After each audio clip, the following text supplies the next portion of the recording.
और आध्यात्मिक जगत में, आध्यात्मिक जगत में और भौतिक जगत में एक यही फ़र्क है।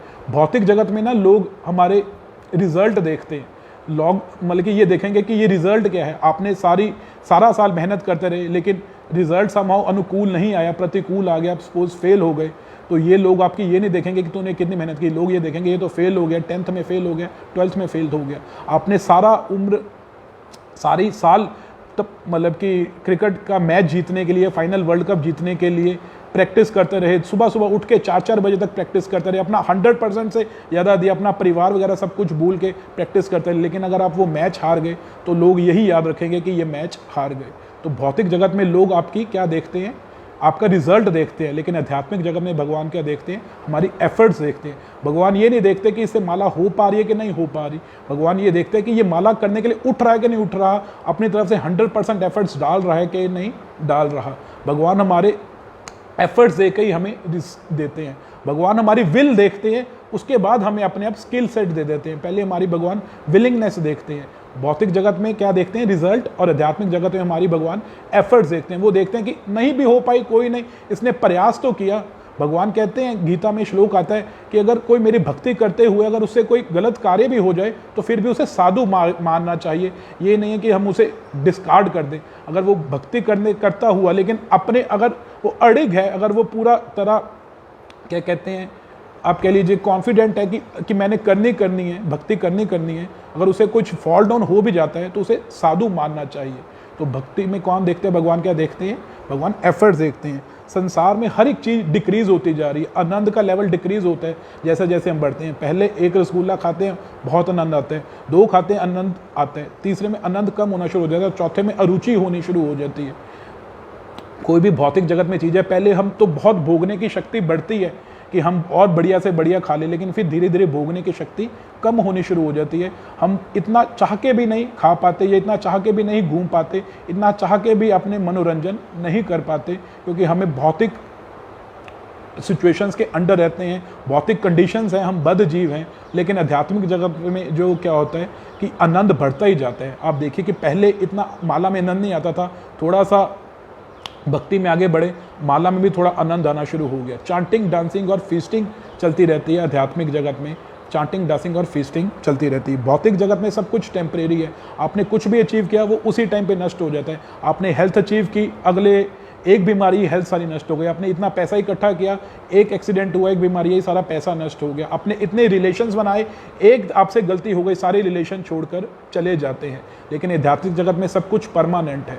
भगवान हमें कभी भी नहीं छोड़ते, चाहे हम किसी विष्टा के कीड़े भी क्यों ना बन जाए, तब भी भगवान हमारा साथ नहीं छोड़ते। भगवान को सारी विद्या आती हैं, लेकिन साथ छोड़ने की विद्या कभी भी नहीं आती है। अगर हम भगवान ये नहीं देखते कि इतने जन्मों से मेरी भक्ति नहीं की, वो ये देखते कि ये मेरी भक्ति की तरफ चलने के लिए अग्रसर हुआ है, एक स्टेप इसने लिया है, तो भगवान 100 स्टेप हमारी तरफ लेते हैं। लेकिन भौतिक जगत में आपने अगर एक बार भी किसी की 10 काम सही कर दिए लेकिन एक काम गलत कर दिया, वो एक गलत काम याद रहेगा उसको, वो 10 काम वो भूल जाएगा। आपने उसके लिए अपना सारा कुछ लगा दिया, एनर्जी लगा दिया, रिसोर्सेज लगा दिया, जीवन लगा दिया, लेकिन वो एंड में हमें यही सुनने को मिलता है कि तुमने मेरे लिए किया ही क्या है। और इधर भगवान कहते हैं अगर तुमने हरे कृष्णा भी बोल दिया, उसको भी मैं रेसिप्रोकेट करूंगा।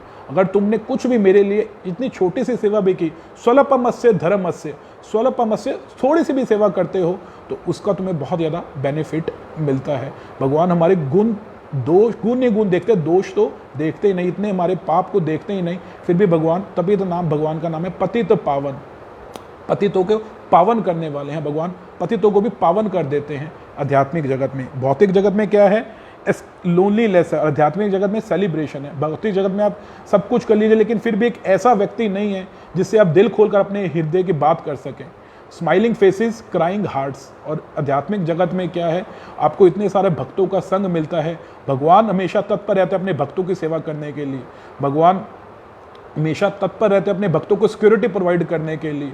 अजगर के मुंह में जब सारे गए थे, भगवान उन्हें बचा लाए थे। ये जो जीवन में भौतिक जगत भी है ना, ये अजगर के समान है, जो निगलने के लिए तैयार बैठा है हम सबको, कि हम एक गलती करें और सारे वेट कर रहे हैं कि ये गलती करें, इसकी गर्दन पकड़ लें। लेकिन अगर कृष्ण साथ होंगे ना, वो अगासुर के मुंह से भी हमें बचा कर ले आएंगे। कृष्ण साथ थे तो 18 क्षौणी सेना हो तो भी 5 पांडवों को बचा लाए।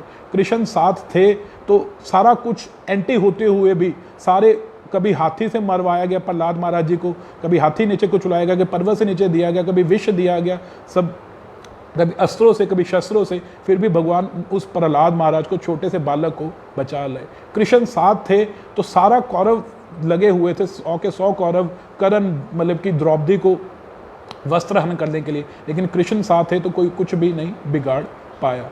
कृष्ण साथ थे तो अजामिल, भगवान अजामिल ने भी नारायण का नाम लिया, भगवान का एक बार ही नाम लिया एंड में, और वो यमदूतों के पास से बच गया। तो कहने का मतलब है कि भौतिक जगत में क्या है, weep and worry, want weep and worry, पहले चाहिए चाहिए चाहिए, फिर उसकी चिंता करते रहो, फिर रोते रहो। और इधर क्या है, dance meditate and Hari Hari, इसमें केवल नृत्य ही कीर्तन है, चांटिंग है, नृत्य कीर्तन, हर एक स्टेप जो यहाँ पे है ना वो नृत्य है, हर एक बोल जो है वो गीत है, और हर एक मूवमेंट जो है सेलिब्रेशन है। इसमें क्या है, भौतिक जगत में पीसीज ऑफ माइंड, हमेशा हमारे माइंड के पीसीज बने रहते हैं, हमेशा माइंड टुकड़े टुकड़े हुआ रहता है, ये हो गया वो हो गया जीवन में। और इधर क्या है, पीस ऑफ माइंड, हमारा मन जो है वो हमेशा शांत रहता है। भौतिक जगत में क्या है, फ्रस्ट्रेट, और इधर क्या है, मेडिटेट, इधर हमेशा आनंद ही आनंद है। इधर चांटिंग, डांसिंग और फीस्टिंग है, हमेशा जीवन जो है आनंदमय जीवन है। इधर किसी चीज़ का नाश नहीं होता, और इसलिए जो सब क्या होते हैं, भक्त बनने के लिए प्रयास करना चाहिए हमें। भौतिक जो सुख दुख है वो अपने कर्मों के अनुसार हमें मिलते रहेंगे। हमारा जो मेन प्रयास क्या होना चाहिए कि हम कृष्णा कॉन्शियसनेस को अपनाएं, क्योंकि कृष्णा कॉन्शियसनेस को अपनाने के बाद ही जो सही हमें माइंडसेट मिलेगा, जो हमारे स्किल सेट को भी अप्रिशिएट कर पाएगा। अन्यथा हम जितना मर्जी अचीव कर लें लाइफ में, हमेशा फ्रस्ट्रेट रहेंगे, लाइफ मीनिंगलेस रहेगी, लाइफ यूजलेस रहेगी, डायरेक्शनलेस रहेगी। लेकिन अगर कृष्ण भावना अमृत को अपना लेंगे, उसके बाद लाइफ सेलिब्रेशन हो जाएगी, एक फेस्टिवल हो जाएगी, लाइफ का हर एक मूवमेंट जो है एक उत्सव के समान हो जाएगा। तो जितना हो सके भगवान श्री कृष्ण को केंद्रित करते हुए अपना जीवन जिए, फिर देखिए जीवन कैसे एक उत्सव के समान हो जाएगा। आप सबका बहुत बहुत धन्यवाद। हरे कृष्णा कृष्णा कृष्णा हरे हरे, हरे राम राम